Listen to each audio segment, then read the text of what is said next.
अरे श्री राधारमण लाल जी, जिस दिन उनका अति विशेष श्रृंगार होता है, ठाकुर जी के दांत दिखने लगते हैं, दो दो दतुइयां दिखती हैं। मीन्स वो कहीं ना कहीं संकेत कर रहे हैं कि भाई कब से स्टेचू बन के खड़ा हूं, अब तो हंसाओ, अब तो चलाओ, अब तो बुलाओ।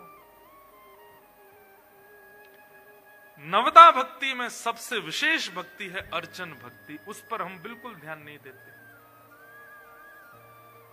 मैं आपके घर आकर के तो आपके ठाकुर जी की प्रशंसा ही करूंगा, लेकिन मंच मेरे पास अधिकार है, यहां मैं बैठ करके आपको बता सकता हूं कि आपको क्या क्या परिवर्तन करने अपनी सेवा में। वहां घर पे आऊंगा तो थोड़ी कहूंगा ऐसा करो ऐसा करो ऐसा करो, मैं क्यों बीच की बुआ बनूं। लेकिन ये स्थान है, यहां से मैं बता सकता हूं कि आप क्या सोच सकते, क्या कर रहे हैं, कैसे करना है, क्या विचार। हमारे लाल जी ठाठ से रहते हैं, खूब आनंद से रहते हैं, उनको कोई कष्ट ना हो, कोई दिक्कत ना हो, इसके लिए खूब प्रसन्नता में रहते हैं और उनके पूरे सुख का विचार किया जाता है, क्या करना है, कैसे करना है। अब अभी जैसे होली के बाद में थोड़ी थोड़ी गर्मी आनी शुरू हो जाएगी, ठाकुर जी के धीरे धीरे वस्त्र कम हो जाएंगे, फिर ऊन ये वेलवेट के होते हैं या साटन के होते हैं, ऐसे श्रृंगार ठाकुर जी को नहीं आएंगे, कॉटन ही जाएगा, क्योंकि ठाकुर जी को गर्मी लगती होगी। एक भक्त हुए जयमल, क्या नाम था, जयमल, ये मीराबाई के चचेरे भाई थे। चचेरे भाई समझते हैं, चाचा के बेटे, चाचा समझते हैं। तो चचेरे भाई थे जयमल। मीराबाई की भक्ति तो सबने सुनी, कभी जयमल की भक्ति सुनी। एक छत्र सम्राट थे जयमल, लेकिन प्रिया प्रियतम की ऐसी भक्ति करते थे, श्यामा श्याम की ऐसी, और अर्चन सेवा। हमारे वृंदावनियों में कीर्तन भक्ति ले रखी है गौड़िया वैष्णव संप्रदाय ने। हमारे वृंदावनियों में प्रसाद की, राग की, भोग की सेवा ले रखी है वल्लभ कुल ने। हमारे वृंदावन में श्रृंगार की और ठाकुर सेवा की जिम्मेवारी ले रखी है राधा वल्लभियों ने। ऐसे बटी हुई है सेवा। तो श्री राधा वल्लभ संप्रदाय से दीक्षित थे श्री जयमल जी, और अपने ठाकुर की बड़ी विशेष सेवा करते थे।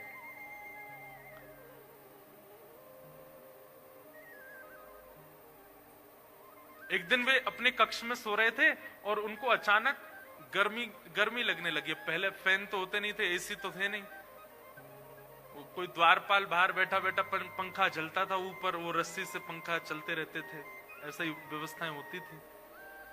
लेकिन जयमल जी को बहुत गर्मी का अनुभव हुआ। तो अब देखिए, ये है अर्चक की स्थिति। उसको जो अपने लिए फील होता है वो अपने लिए नहीं करता तैयारियां, वो ठाकुर जी के लिए करने लगता है। जैसे उसको पंखा चल रहा था और रात में सोते सोते जयमल जी को थोड़ी गर्मी सी लगने लगी, तो मन में विचार करने लगे, जब मुझे इतनी गर्मी का अनुभव हो रहा, मेरे ठाकुर जी को कितना हो रहा। हमारी स्थिति कैसी है, हमारे साथ कुछ भी होता है, हमारे नेत्रों को, कानों को, नासिका को, जीव को, त्वचा को, पंच इंद्रियों को कुछ भी अनुभव होता है, हम अपने लिए परिवर्तन करते हैं। पर एक अर्चक भक्त को कुछ भी फील होता है, वो ये कहता है कि ये मेरा नहीं है, ये मेरे ठाकुर जी संकेत कर रहे हैं मुझको। तो जयमल को जब गर्मी लगी तो उसको संकेत ऐसा नहीं लगा कि उसको लगी, उसको लगा मेरे ठाकुर को शायद गर्मी लग रही है। और जयमल जी ने तुरंत क्या किया, हमारे यहां खस होता है, खस की बढ़िया टाट बनवा करके एक झोपड़ी जैसी, एक हट जैसी बनवाई और उसमें खूब सारा पानी का छिड़काव किया, तो उससे उसकी तासील ठंड होती है, बहुत ठंडा लगता है उसमें, बिना पंखे के भी बहुत अच्छा लगता है। अभी गर्मी जब आ जाएंगी ना, जेठ का महीना आएगा, जून जुलाई, आपके यहाँ तो विंटर होता है, हमारे यहाँ समर होता है उस समय। तो जैसी समर आएगा तो राधा वल्लभ जी, बिहारी जी, राधा रमन जी, सब जगह खस की टाट आ जाएंगी और उनको गीला करते रहते हैं पूरे दिन। ठाकुर जी को ठंडक अनुभव होती है। मैं अपनी घटना बताऊं, हमारे ठाकुर जी की झारी जी, जल झारी जी हैं, उसमें जल पधराया जाता है सुबह। और वैसे तो नियम से तो बहुत बार जल बदलना चाहिए, पर हम कथाओं में और ट्रेवलिंग में इतने रहते हैं, तो हम सुबह जल पधराते हैं, फिर दोपहर में राजभोग के समय और रात्रि शयन के समय। तो रात्रि शयन के समय एक दिन में जल पधराना भूल गया, मतलब चेंज नहीं किया जल, और ठाकुर जी को विश्राम करा के सो गया। रात भर प्यास लगती रही, पानी पीऊं और फिर उठ करके पानी पीते हैं तो थोड़ी देर बाद वॉशरूम जाऊं, फिर आऊं, फिर पानी पीऊं, फिर वॉशरूम जाऊं, पूरी रात नहीं सो पाया। सुबह उठ के जब स्नान ध्यान करके सेवा में गए, तब अचानक याद आया कि ठाकुर जी की जल झारी तो बदली नहीं थी। ऐसे इंडिकेशंस आपकी बॉडी को होने लग जाएंगे, आपके माइंड को होने लग जाएंगे जब आप अर्चन भक्ति में अति विशेष हो जाते हो। आपके ठाकुर जी इच्छा अपनी आपको लागू करके बताएंगे कि ऐसा है। एक बार बद्रीनाथ में कथा थी, तो मैं अपने ठाकुर जी को कथा में बहुत कम लेके जाता हूं, तो वहां जो आयोजक थे वो बोले महाराज जी आज कथा में ठाकुर जी को लाओ। मैंने कहा ठीक है, लेकिन उस दिन इतनी ज्यादा ठंड थी, मौसम बिल्कुल माइनस में चला गया था, और मेरे कमरे से जो ऐसा ही हॉल था वो काफी दूर था, कोई गाड़ी वाड़ी नहीं, ऐसे ही लेके आना था पालकी में ठाकुर जी को। तो जब मैं कथा में जा रहा था, मैं सोच तो रहा था ठंड तो बहुत पड़ रही है, ठाकुर जी को कहीं सर्दी नहीं लगे। तो मैंने जाते जाते स्टेज पे बैठते एक पंडित जी को बोला ठाकुर जी को ना गर्म शॉल उड़ा देना, और मन में ऐसा आया कि इतना तो ठाकुर जी सही लेंगे मेरे लिए ठंड ज्यादा है। आप विश्वास नहीं मानेंगे, ठाकुर जी जैसे ही मंच पर आए और उस दिन की कथा विश्राम होते ही गला चौक, मेरा ही गला बैठ गया, और इतनी ठंड, जाड़ा, रात भर बुखार, खूब दवाई औषधि ले ली लेकिन बुखार उतरा नहीं। ये मैं अपना अनुभव बता रहा हूं। रात में दवाइयां ली, सुबह उठ के दवाई लेने लगा, स्थिति बहुत वैसी हो गई कि अब कैसे कथा करूंगा आज की। पता नहीं क्या मन में आया, मैंने कहा सुनो एक शुद्ध काढ़ा बना करके ठाकुर जी का भोग लगाओ। और जैसे ही ठाकुर जी का भोग लगाया, सब रो ज्वर उतर गयो, गलो ठीक है लगो, बिल्कुल स्वस्थ। ये चतुर्थ भक्ति पर तो मैं अपने ही उदाहरण बहुत दे सकता हूं आपको। पाद सेवनम, ठाकुर की सेवा, ये कोई पाषाण नहीं है, वे चैतन्य है साक्षात। उनकी उसी भाव से सेवा किया कीजिए। हमसे आप दोपहर में बोलेंगे 1 बजे कि महाराज जी अपने ठाकुर जी का दर्शन कराओ, हम कहेंगे अभी नहीं मिलेंगे। क्यों? अभी गैया चराने गए ठाकुर जी, 2 दिन से तो अफ्रीका में गैया चराने जा रहे हैं। तो हम एक काम करते हैं, ठाकुर जी से यूं कहते हैं ठाकुर जी गैया मत ले जाइयो, अकेले ही चले जाइयो, यहाँ शेर बहुत हैं, कहीं गैया पे आक्रमण है गो तो।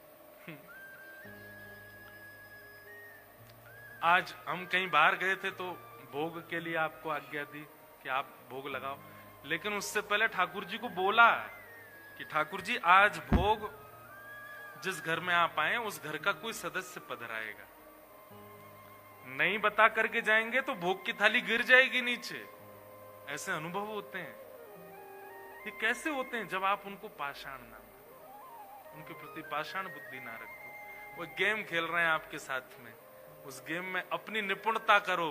कथा सुनकर के अपने भावों से, अपने कीर्तन से, अपनी सेवा से ठाकुर जी के उस गेम में जिसमें वो स्टैचू बन करके खड़े हैं उनको सहज कर दो। ये हमारा उद्देश्य, हमारा लक्ष्य है। पाद सेवन।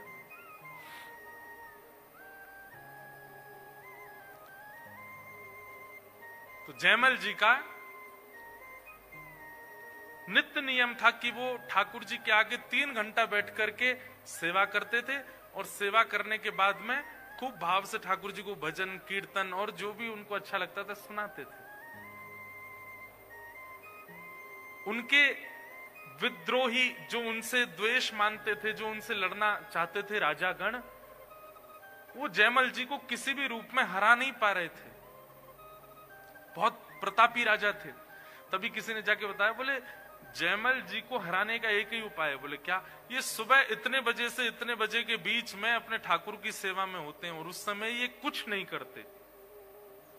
सख्त आदेश है पूरे राजभवन को कि इतनी देर जितनी देर मैं सेवा में रहता हूं मुझे कोई भी आकर के कुछ कहेगा नहीं। केवल राजमाता का अधिकार है मंदिर में आकर के वो मुझे कुछ संकेत कर सकती हैं, बाकी किसी का भी प्रवेश नहीं। अपनी पत्नी को भी नहीं आने देते थे। तो उनके जो शत्रु राजा थे उनको पता चल गया कि जयमल इतने से इतने बजे तक पूजा करते हैं।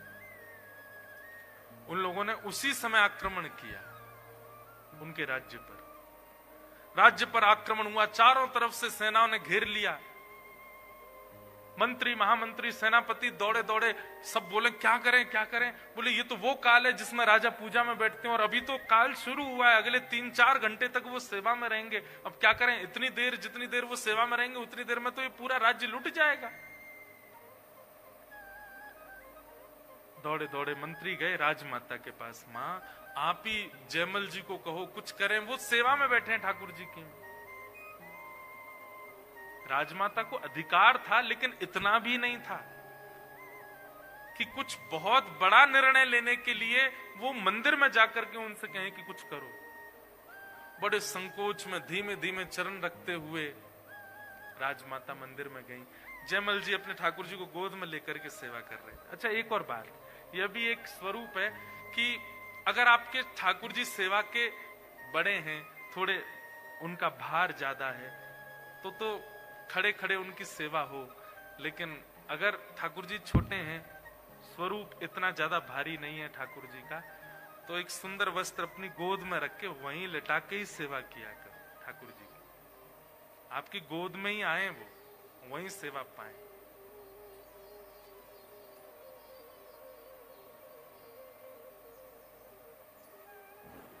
मुझे तो बहुत सारे चरित्र याद आ जाते हैं एक के बाद एक। अब इसी बात पर एक चरित्र याद आया।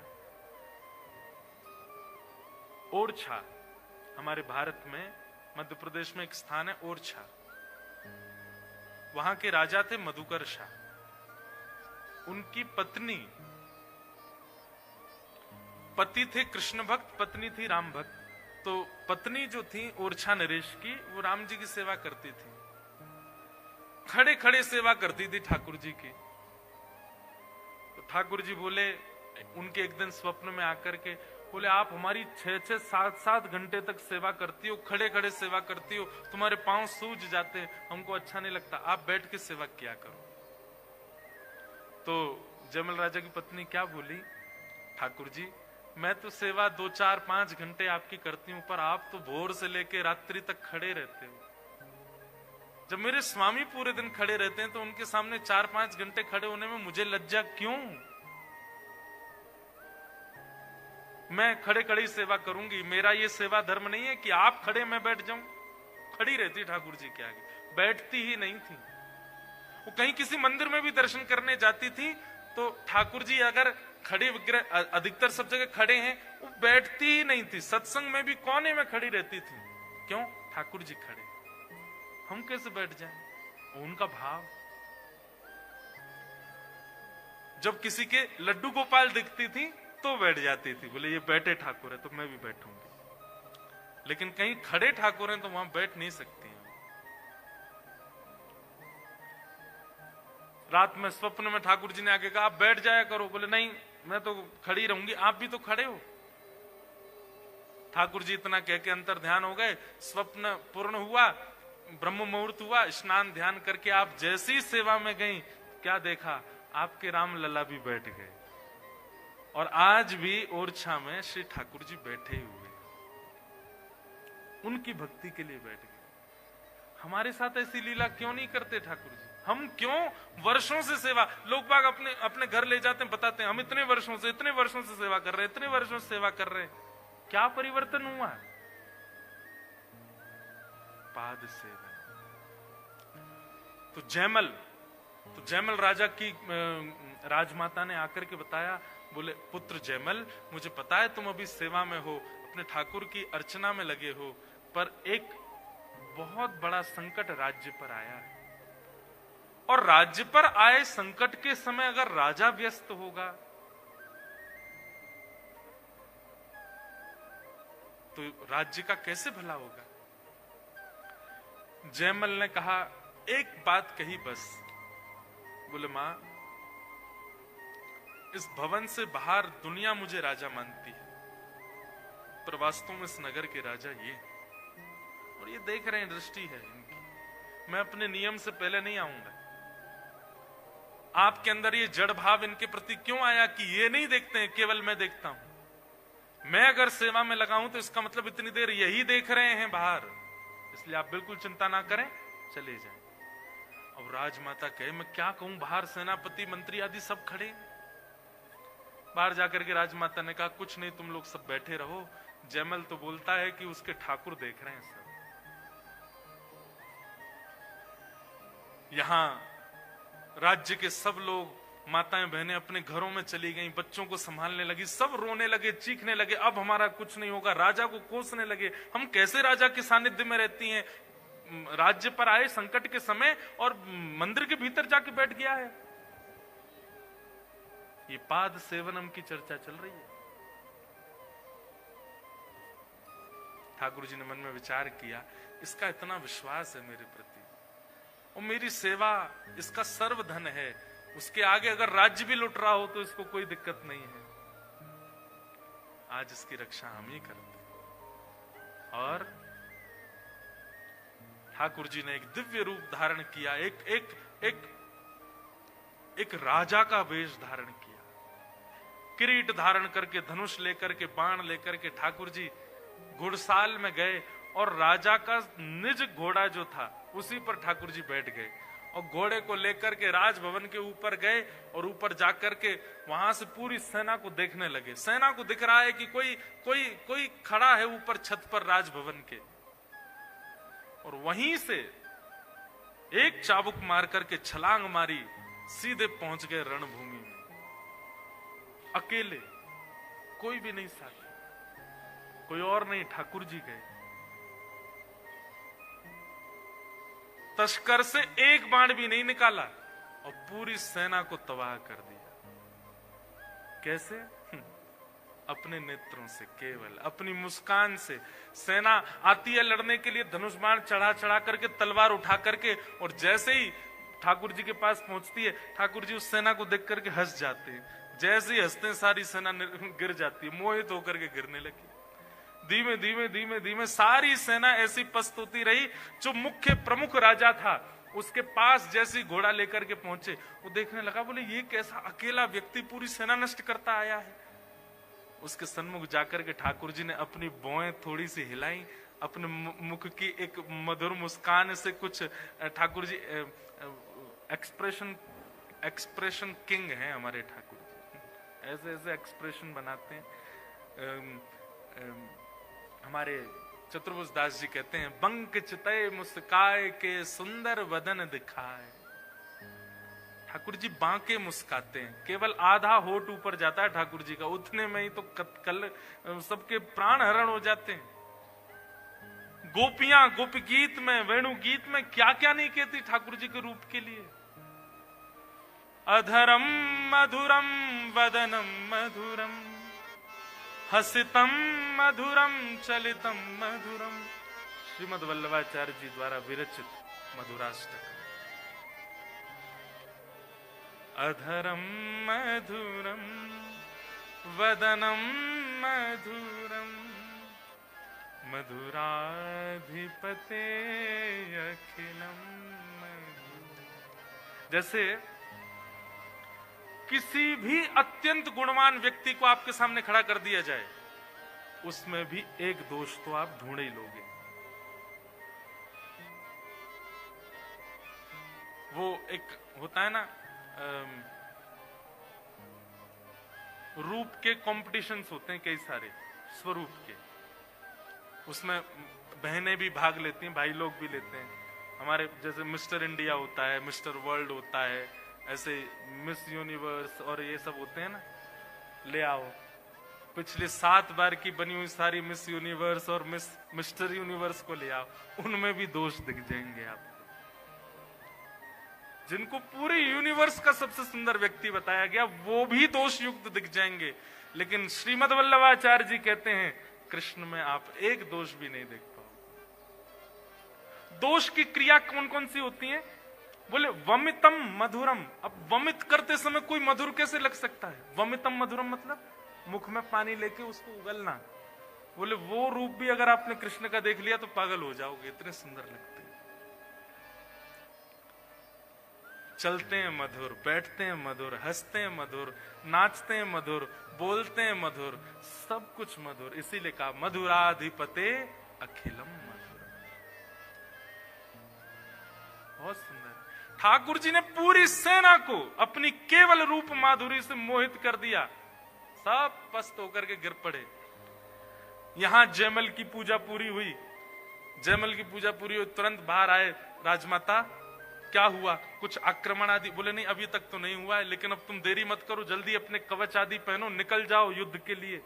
पूरी सेना को आज्ञा कर दी, जाइए सब लोग तैयारी कीजिए, द्वार पर जाके खड़े हो जाइए, अब मेरी पूजा पूरी हो गई, अब तक तो ठाकुर जी रक्षा कर रहे थे, अब मैं जाऊंगा युद्ध के लिए, मेरा घोड़ा लेकर के आओ। महाराज वो घोड़ा हाँफता हुआ आ रहा था। जयमल बोला इस पर कोई दौड़ के गया था क्या? नहीं महाराज, घुड़साल में ही खड़ा था। पांव देखे तो पांव में मिट्टियां लगी थी। बोले कोई तो गया। अब इतना सोचने का समय नहीं है, इस पर बैठो। जैसे ही बैठा, कस्तूरी की ऐसी अद्भुत सुगंध उस घोड़े में से आ रही है। उसको संकेत तो हो रहा था कुछ तो अलग है।